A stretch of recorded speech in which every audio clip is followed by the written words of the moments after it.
नमस्कार।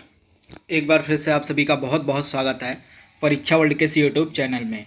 दोस्तों, इकोनॉमिक्स की जो लगातार क्लास हम चला रहे हैं पीईटी 2022 के लिए, उसमें आज हम एक और इम्पॉर्टेंट टॉपिक पढ़ने वाले हैं। इस टॉपिक का नाम है वर्ष 1991 में आर्थिक सुधार और उसके बाद की अर्थव्यवस्था। यानी कि 1991 में जो एलपीजी आपके रिफॉर्म लाए गए थे उनके बारे में यहाँ पे हम बात करेंगे। एलपीजी रिफॉर्म के बाद हमारी अर्थव्यवस्था कैसी रही उसके बारे में भी यहाँ पे हम बात करने वाले हैं। यह जो आपका टॉपिक है पीईटी 2022 के सिलेबस में दिया गया है, तो जो भी इम्पॉर्टेंट फैक्ट और पॉइंट बन सकते हैं इस टॉपिक से जुड़े हुए उनको यहाँ पे हम डिस्कस करने वाले हैं। तो चलिए वीडियो को स्टार्ट करते हैं। वीडियो को स्टार्ट करने से पहले आपके लिए एक सूचना है, अभी तक जितनी भी क्लासेस पीईटी 2022 के लिए ली गई हैं उनका अगर आपको पेड पीडीएफ चाहिए होगा तो इस नंबर पे आप व्हाट्सएप कर दीजिएगा। ये सारे जो कंटेंट आपके सामने लिखे गए हैं ये सारे कंटेंट आपको पीईटी 2022 के लिए उपलब्ध करवा दिए जाएंगे, तो इस नंबर पे आप मैसेज कर दीजिएगा। ये सारी जो पीडीएफ आपको दी जाएंगी पीडीएफ आपकी पेड हैं। तो चलिए वीडियो को स्टार्ट करते हैं। सबसे पहली चीज़ आपको याद रखनी पड़ेगी, दो पॉइंट जो इस टॉपिक से लगातार पूछे जाते हैं और नई आर्थिक नीति से रिलेटेड की यह जो नई आर्थिक नीति इसको प्रस्तुत किसके द्वारा किया गया था और किस वर्ष में यह नई आर्थिक नीति आई थी और उस समय किसकी सरकार थी। ये प्रश्न लगातार एग्जाम में पूछे गए हैं, तो कम से कम इनको आप याद रखिएगा। तो इस नीति को, यह जो नई आर्थिक सुधार की नीति थी, इसको प्रस्तुत किया गया था डॉक्टर मनमोहन सिंह के द्वारा। उस समय हमारे वित्त मंत्री हुआ करते थे, हमारे फाइनेंस मिनिस्टर हुआ करते थे डॉक्टर मनमोहन सिंह। इन्हीं के द्वारा जो है यह जो नई आर्थिक नीति थी 1991 की, इसको प्रस्तुत किया गया था। तथा इस समय सरकार किसकी थी, तो इस समय सरकार थी पीवी नरसिम्हा राव की। पीवी नरसिम्हा राव इस समय जो है प्राइम मिनिस्टर हुआ करते थे। तो ये इम्पॉर्टेंट चीज़ आपको पता होनी चाहिए। अब 1991 में जो आर्थिक सुधार लाए गए थे इनकी ज़रूरत क्यों पड़ी थी, क्योंकि 1991 तक आते आते भारत की जो आर्थिक स्थिति थी वह काफ़ी कमज़ोर हो चुकी थी। बहुत ही ज़्यादा मुसीबत में इंडिया फंस चुका था 1991 तक आते आते। इसका कारण क्या था कि भारत में जो उद्योग धंधे थे उनके ऊपर जो है बहुत ही ज़्यादा रिस्ट्रिक्शन लगाया गया था गवर्नमेंट के द्वारा। बहुत ही ज़्यादा नियम कायदे कानून लगाए गए थे, जिस कारण से भारत में जो उद्योग धंधे हैं उनका विकास तेज़ी से नहीं हो पाया था। इसके अलावा बाहरी कंपनियों को भारत में आने के लिए बहुत ही ज़्यादा नियम कानून का पालन करना पड़ता था, जिस कारण से जो बाहरी कंपनियां थी वे भारत में निवेश नहीं कर पाती थी। इन्हीं सब कारणों से 1991 तक आते आते भारत की जो आर्थिक स्थिति थी वह काफ़ी कमज़ोर हो जाती है। तो यहाँ पे आप देख पा रहे हैं वर्ष 1991 से पूर्व भारत की आर्थिक नीतियों के बारे में कुछ विद्वानों का मानना था कि नियमन और नियंत्रण के लिए इतने सारे नियम और कानून बनाए गए थे जिसके कारण भारत का जो आर्थिक विकास था यह रुक गया था। 1991 से पहले आपका लाइसेंस राज चल रहा था। किसी भी फैक्ट्री को लगाने के लिए, किसी भी उद्योग धंधे के लिए आपको लाइसेंस लेना पड़ता था। लाइसेंस आसानी से नहीं मिल पाता था उस समय। बहुत सारे आपको कायदे कानून को पास करना पड़ता था, बहुत सारे नियम का पालन करना पड़ता था, तब जाकर बहुत मशक्क़त के बाद आपको लाइसेंस मिलता था किसी भी उद्योग धंधे को चलाने के लिए। यह मेन कारण था भारत में उद्योग धंधों का ज़्यादा विकास नहीं हो पाया था। तो इसी कारणों से जो है 1991 आते आते भारत की आर्थिक स्थिति काफ़ी कमज़ोर हो जाती है। 1991 में जो है भारत को विदेशी ऋण का सामना करना पड़ा था। आपको पता होगा 1991 में जो है भारत के पास मात्र 15 दिन शेष का जो है विदेशी मुद्रा भंडार बचा था। मात्र पेट्रोल डीजल खरीदने तक के पैसे नहीं बचे थे इंडिया के पास। मात्र 15 दिन का जो है विदेशी मुद्रा भंडार जो है शेष रह गया था 1991 के, मतलब 91 आते आते। इसका मेन कारण क्या था, 1991 की जो यह आर्थिक क्राइसिस थी, आर्थिक जो यह संकट आया था हमारे सामने, इसका मेन कारण था उस समय खाड़ी का युद्ध हुआ था। खाड़ी के युद्ध के कारण जो तेल थे इनके दाम काफ़ी ज़्यादा बढ़ गए थे। इसके अलावा खाड़ी के युद्ध के बाद जो है भारत का जो भुगतान संतुलन था वह भी काफ़ी बिगड़ गया था। तो ये सारी जो समस्याएं थी भारत के सामने 1991 तक आने लगी थी। तो इन्हीं सभी समस्याओं के कारण जो है भारत ने विश्व बैंक से मदद मांगी। तो यहाँ पे आप देख पा रहे हैं इन सभी समस्याओं से उबारने के लिए भारत विश्व बैंक के पास जाता है। तो विश्व बैंक ने सहायता देने की बात करी, परंतु भारत के सामने विश्व बैंक ने कुछ शर्तें रखी। तो ये शर्तें क्या थी? शर्तों में पहली शर्त थी कि जो भारतीय अर्थव्यवस्था है, जो इंडियन इकॉनमी है, उसका उदारीकरण किया जाएगा। उदारीकरण का मतलब क्या है कि जो इतने सारे उद्योग धंधों के लिए नियम कानून बनाए गए हैं, उन नियम कानून में रियायतें दी जाएंगी, छूट दी जाएंगी, नियम कानून को थोड़ा ढीला किया जाएगा, लचीला किया जाएगा। ये पहली शर्त थी। इसके अलावा निजी क्षेत्र की जो भागीदारी, उस समय इंडिया की इकॉनमी बहुत ही कम थी, नगण्य थी, यानी कि निजी क्षेत्र बहुत ही कम इंडिया में था उस समय। तो निजी क्षेत्र की भागीदारी और इंडिया में बढ़ाई जाएगी, यानी कि प्राइवेट सेक्टर के लिए जो प्रतिबंध लगाए गए हैं उन पर छूट दिया जाएगा।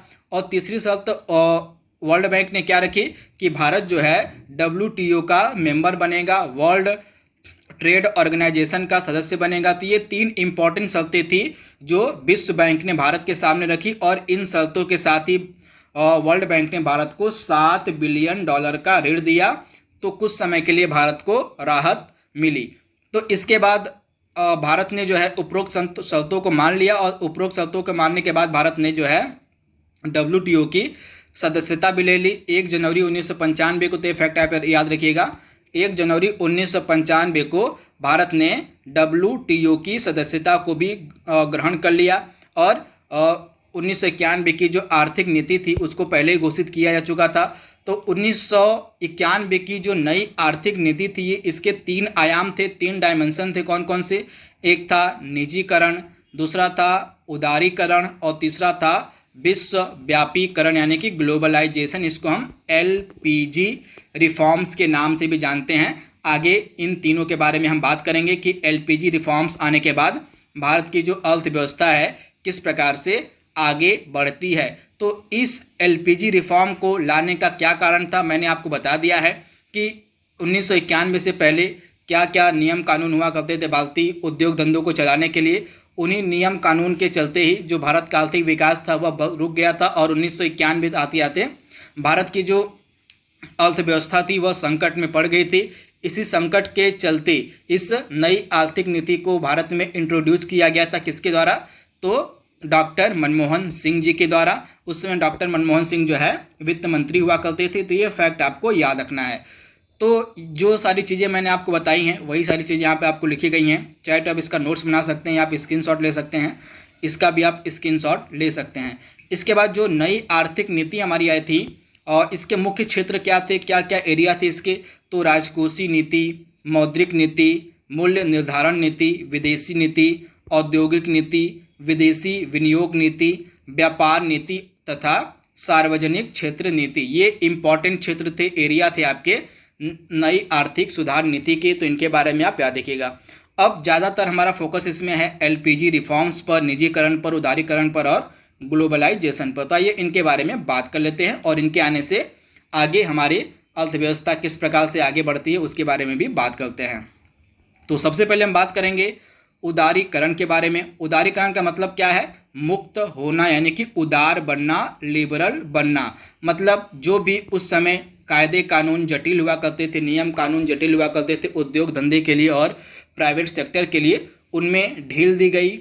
और जब यह रिफॉर्म लाया गया तो यहाँ पे आप देख पा रहे हैं आर्थिक सुधार के तहत यह मुक्ति लाइसेंस राज की बेड़ियों से भी थी जो भारत में आर्थिक विकास से रुकावट पैदा कर रहे थे। तो उदारीकरण के चलते जो लाइसेंस राज था उसको पूरी तरह से समाप्त कर दिया गया, नियम कानून में बहुत सारी ढीलें दी गई। तो इस उदारीकरण के चलते जो है भारत की अर्थव्यवस्था पर क्या प्रभाव पड़ा? पहला प्रभाव पड़ा लाइसेंस राज को खत्म कर दिया गया, जिसके कारण नए उद्योग धंधे भारत में आने लगे, FDI भी आपका भारत में आने लगा। इसके अलावा जो आपके प्राइवेट सेक्टर थे ये भी जो है अपनी कंपनियों को चलाने लगे। प्राइवेट सेक्टर भी आगे उद्योग धंधों में जो है रोल प्ले करने लगे जब यह लाइसेंस राज खत्म हो गया। इसके बाद इससे पहले क्या हुआ करता था कि जो सरकारी कंपनियां थी सिर्फ वही मार्केट पर कैप्चर किए रहती थी। प्राइवेट सेक्टर को जो है मार्केट में एंट्री करने के लिए बहुत ही ज़्यादा नियम कानून का पालन करना पड़ता था। तो जब यह लाइसेंस राज खत्म हो गया तो प्राइवेट सेक्टर भी मार्केट में अपना रोल प्ले करने लगी। इसके बाद भारतीय सॉफ्टवेयर सेवाओं और IT उत्पादों के प्रमुख निर्यातकों में से एक है, यानी कि इस उदारीकरण के चलते भारत जो है सॉफ्टवेयर की इंडस्ट्री में, सर्विस की इंडस्ट्री में और आईटी उत्पाद की इंडस्ट्री में जो है विश्व में बहुत ही अच्छा रोल प्ले कर रहा है वर्तमान में। यानी कि इन सभी सेवाओं का जो है हम एक्सपोर्ट कर रहे हैं, जिसके कारण हमारी जो अर्थव्यवस्था है तेज़ी से आगे बढ़ रही है। यह सब किसके कारण हुआ? तो उदारीकरण के ही कारण हुआ, लिबराइजेशन के कारण ही हुआ। इसके बाद सेबी एक्ट को भी इसी के तहत लाया गया था, शेयर मार्केट को रेगुलेट करने के लिए 1992 में जो है सेबी एक्ट भी लाया गया था। तो इसके बारे में आप याद देखिएगा। इससे पहले जो है 1988 में जो है सेबी की स्थापना की जा चुकी थी, परंतु यह एक कानूनी संस्था नहीं हुआ करती थी, सिर्फ इसकी स्थापना कर दी गई थी। परंतु इसके लिए बाकायदा जब 1991 की नई आर्थिक नीति लाई गई थी, तो नई आर्थिक नीति के बाद इसके लिए एक एक्ट बनाया गया था 1992 का, सेबी एक्ट। तो यह जो स्टॉक मार्केट था उसको रेगुलेट करता था। इसके बाद निवेशकों के लिए जो है राजनीतिक जोखिम को कम किया गया इस उदारीकरण के माध्यम से। तो ये इम्पॉर्टेंट प्रभाव पड़े थे उदारीकरण के भारतीय अर्थव्यवस्था पर, जिसको आप देख सकते हैं। इसके बाद भारतीय अर्थव्यवस्था पर प्राइवेटाइजेशन का क्या प्रभाव पड़ा था, निजीकरण का क्या प्रभाव पड़ा था? तो ऐसी सरकारी कंपनियां जो लगातार घाटे में चल रही थी, जिनका कोई भी भारतीय अर्थव्यवस्था में योगदान नहीं था, उनका अब जो है निजीकरण के माध्यम से डिसइन्वेस्टमेंट किया जाने लगा। मतलब कि जो सरकारी कंपनियां घाटे में चल रही थी, उनका कुछ परसेंट शेयर या आधा शेयर निजी कंपनियों को बेच दिया गया, जिसके चलते जो निजी कंपनियां थी वे इनकी मालिक बन गई और इनका संचालन करने लगी, जिसके चलते बाद में जो घाटे में चल रही थी सरकारी कंपनियां वे भी मुनाफा कमाने लगी, जिससे भारतीय अर्थव्यवस्था धीरे धीरे आगे बढ़ने लगी। तो ये चीज़ यहाँ पे लिखी गई है। निजीकरण का अर्थ है घाटे में चल रहे सरकारी यानी कि सार्वजनिक क्षेत्र के उद्यमों का विनिवेश करना। विनिवेश का मतलब होता है यहाँ पे डिसइन्वेस्टमेंट। मतलब कि मान लीजिए किसी सरकारी कंपनी में 100% हिस्सा जो है सरकार का है, तो उसमें से 20% या 30% का जो हिस्सा है वो निजी क्षेत्र को बेच दिया जाए, जिसके चलते जो हमारी अर्थव्यवस्था है थोड़ी तेजी पकड़ ले, या ये जो घाटे में कंपनियां चल रही हैं इनका घाटा कम हो सके और इनका संचालन प्राइवेट सेक्टर के जो प्लेयर हैं, प्राइवेट सेक्टर के जो उद्यमी हुए कर सकें, जिनसे ये कंपनियां भविष्य में मुनाफा कमाने लगे हैं। तो ये सभी स्टेज आपके जो हैं निजीकरण के तहत उठाए गए थे। इसके बाद जो कुछ सरकारी कंपनियां थी उनको जो है उद्योग का भी दर्जा इस नीति के तहत दिया गया था, जैसे महारत्न कंपनियां हो गई। ये सभी अभी भी सरकारी कंपनियां हैं, लेकिन जो है इनको उद्योग का दर्जा अब दे दिया गया था। तो महारत्न कंपनियां जैसे इंडियन ऑयल कॉरपोरेशन हो गई, स्टील अथॉरिटी ऑफ इंडिया यानी कि सेल हो गई, इनको महारत्न का दर्जा दिया गया। इसके बाद नवरत्न कंपनियां हो गई, मिनी रत्न कंपनियां हो गई, इनको जो है उद्योगों का दर्जा दिया गया। इसके बाद ग्लोबलाइजेशन यानी कि वैश्वीकरण से क्या प्रभाव पड़ा हमारी भारतीय अर्थव्यवस्था पे? तो 1991 से पहले जो है हमारी अर्थव्यवस्था किस प्रकार की हुआ करती थी?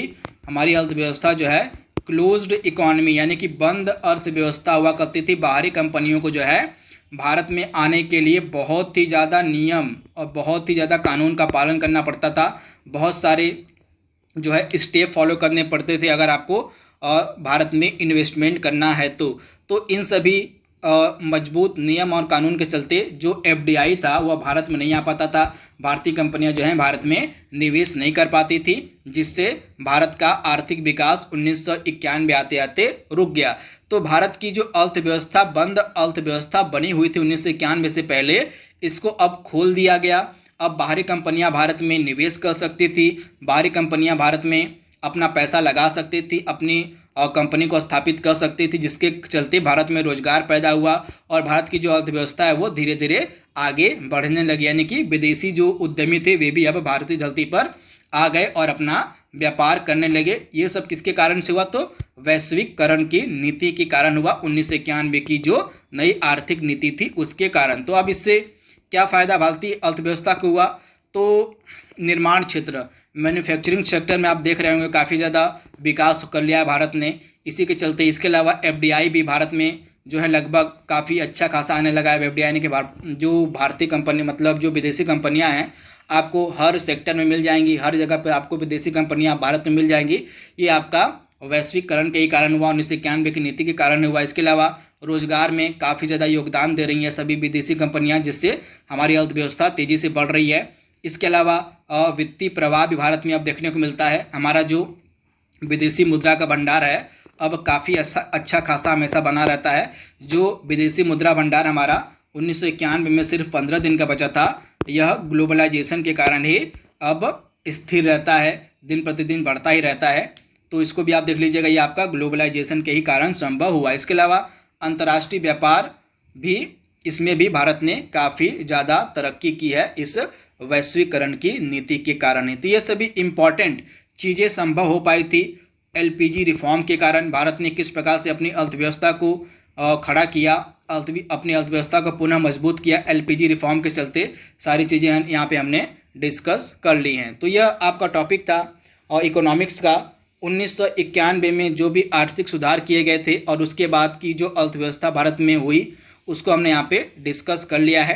आई होप यह वीडियो आपको पसंद आएगा, आपके आने वाले एग्जाम पीईटी के लिए फ़ायदेमंद होगा। तो आज के लिए बस इतना ही। Thank you, thanks for watching, thank you.